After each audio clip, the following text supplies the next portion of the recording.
Welcome back to the deep dive. We're doing something, well, a little different today. A lot different. Yeah. Usually we're unpacking a new tech trend or maybe a slice of history. But today, we are looking at the ultimate finale. And I don't just mean for a TV show. No, this is the finale of the entire biblical narrative. We're diving into Revelation chapter 21. It really is the capstone, isn't it? The whole story starts in a garden and it ends here, in a city. And it's not just a happily ever after screen. The source material presents this as a complete restructuring of reality itself. And I think that's really our mission today. Most people have this, this vague idea of heaven. The cartoon version. Yeah, the cartoon. Fluffy clouds, harps. Maybe it's all a bit boring.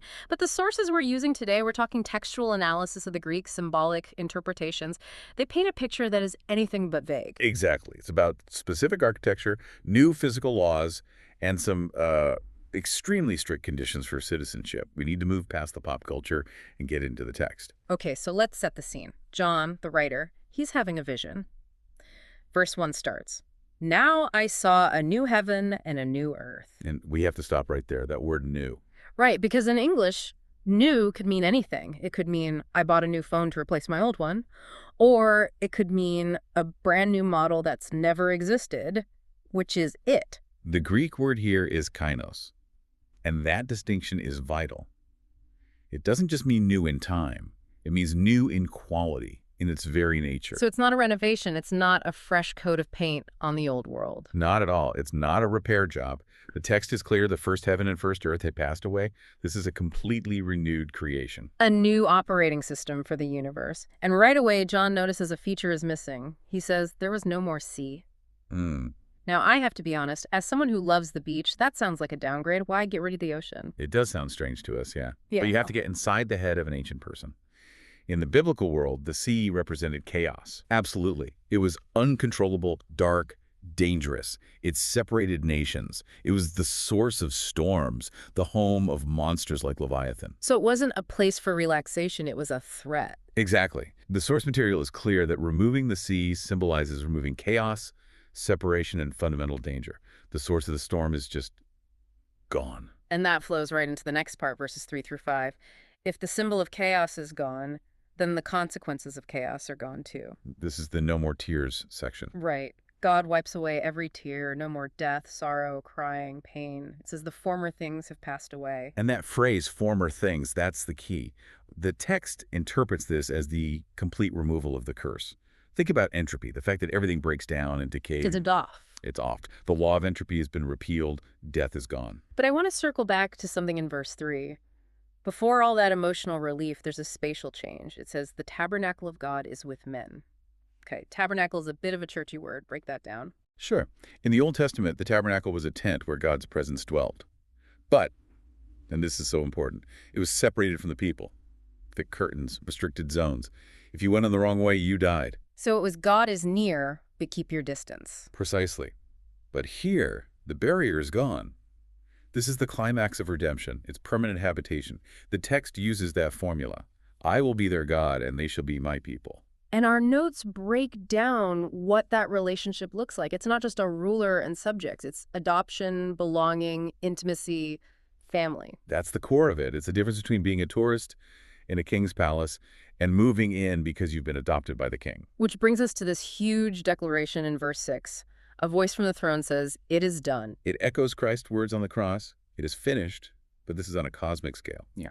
God identifies himself as the Alpha and the Omega. First and last letters of the Greek alphabet. The origin and the goal. He's the ruler over the whole timeline.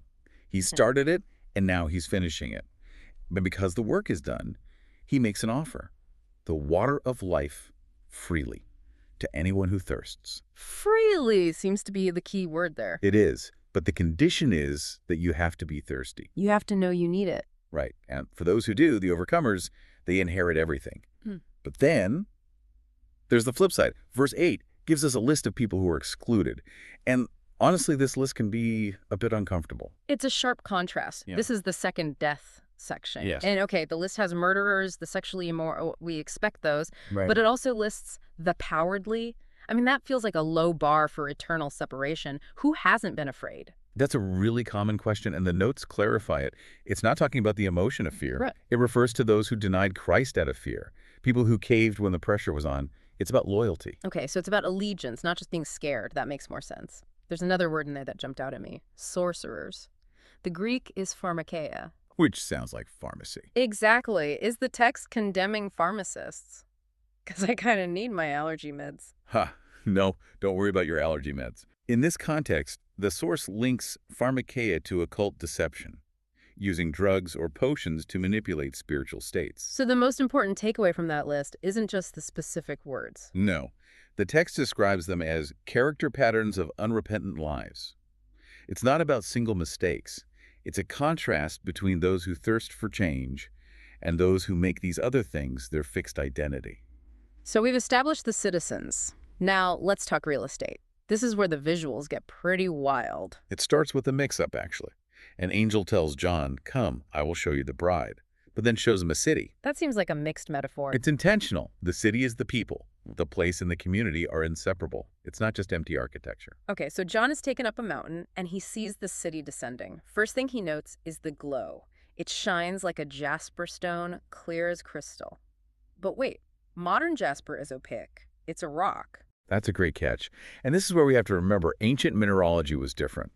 When the text says jasper, but describes it as clear as crystal, it's almost certainly describing what we would call a diamond. A diamond. The whole city. The whole city is glowing like a massive transparent diamond that refracts light. Wow. Okay. And the wall is great and high, about 216 feet, with 12 gates. 12 gates, 12 angels. And notice the names. The 12 tribes of Israel are on the gates. And the 12 apostles are on the foundations. So the entire structure literally rests on the Old and New Covenants. The whole history of God's plan. But look at the gates themselves. This is where we get the idea of the pearly gates. Right, but it's more specific than that, isn't it? Verse 21 says each individual gate was made of one pearl. One single massive pearl. Think about how a pearl is made. It's a response to an irritant, right? An oyster coats a wound, layer by layer. Exactly. A pearl is a wound that's been glorified. The source note suggests this symbolizes that you enter the city through a reminder of purity that comes through suffering. That's a beautiful way to put it. But now we have to talk about the shape of this city, because the angel measures it, and the numbers are just staggering. Yeah, this is where the physics get hard to wrap your head around. It measures 12,000 furlongs. Okay, translate that for us in miles. It's roughly 14 to 1,500 miles. 1,500 miles wide. That's from Maine to Florida. It's basically a continent. It is. But that's not the kicker. The text says the length, the breadth, and the height are equal. Wait, it's 1,500 miles high. It's a perfect cube. Perfect cube. That's into low Earth orbit. Satellites orbit lower than that. Which just reinforces that this is a new Earth with new physical laws. But the shape isn't just about size, it's theological. Where else in the Bible do we see a perfect cube? I'm drawing a blank. The temple. Specifically, the Holy of Holies. Yeah. The inner room where the Ark of the Covenant was kept. Oh, wow. That room was a perfect cube. So if the whole city is a cube, it implies the entire city is now the Holy of Holies. A space only the high priest could enter once a year, in terror, is now a continent-sized city that everyone lives in. That gives me chills. You're living inside the most holy place. The entire city is the sanctuary. And the materials match that. The city and streets are pure gold, like clear glass. Again, with the transparency, earthly gold is opaque. This glorified gold radiates and transmits light. It doesn't block it. And the foundations are adorned with 12 different precious stones: sapphire, emerald, amethyst. The notes say it displays God's multicolored glory. It's a prism, exploding with color, refracting the light of God. So let's go inside this massive, glowing, jeweled cube. This connects back to what you just said, verse 22. I saw no temple in it. Which would have been shocking to a Jewish reader. The temple was the center of everything. But you don't need it. Why not? Because the Lord God Almighty and the Lamb are his temple. You don't need a building to visit God when you're already living in his house. Direct access, no more ceremonies, no more mediators. Relationship replaces religion. And no light fixtures either.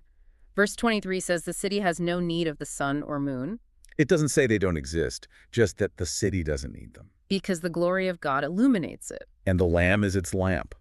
The light source is internal, radiating from God himself. This leads to a detail about the gates that I find really interesting. Its gates shall not be shut at all by day, There shall be no night there. Think about why you shut city gates in the ancient world. For security, to keep out armies, bandits, bad guys. Exactly.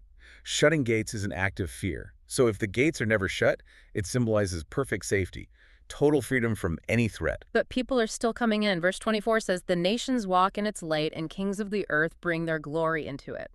This sounds like culture. It does. This interpretation suggests that human culture isn't just deleted.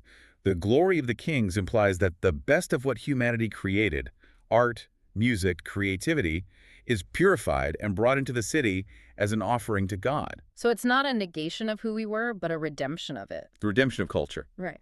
But purified is the key word there. Verse 27 gives the final entry policy. Right. It says nothing that defiles or causes an abomination or a lie can enter. Total purity. All the things that ruin culture on earth, greed, exploitation, pride, are left outside. And the only way in is being written in the Lamb's Book of Life. It's a place of infinite welcome gates facing north, south, east, and west, but with an incredibly exclusive entry requirement. So let's zoom out. We have a new world, chaos deleted, a city that is a massive, transparent, 1,500-mile-high golden cube, a continent-sized Holy of Holies, the end of pain and death, and God moving in permanently. It's a vision of total relational intimacy. I think that's the headline. The golden jewels are amazing, but the point of the text is God with men. The ultimate closed of the gap. Exactly. So, as we wrap up, here's a provocative thought to leave you with. We talked about the walls and gates, but the materials are all described as transparent, clear as glass. Usually, a city is built with opaque, hard materials, brick, stone to protect you. You build a wall so people can't see in.